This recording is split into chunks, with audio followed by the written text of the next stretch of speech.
बिस्मिल्लाहिर्रहमानिर्रहीम।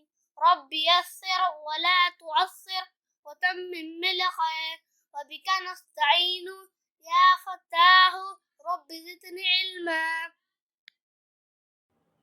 तशदीद। अरबी जानने वाले तशदीद से वाकिफ होंगे। तशदीद जिस हर्फ पर भी आएगा उस हर्फ को 2 बार पढ़ते हैं।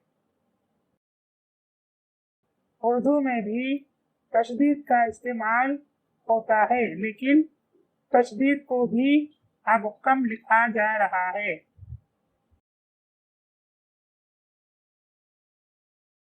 तशदीद ना किसी लफ्ज के शुरू में आएगा, ना किसी लफ्ज के आखिर में आएगा।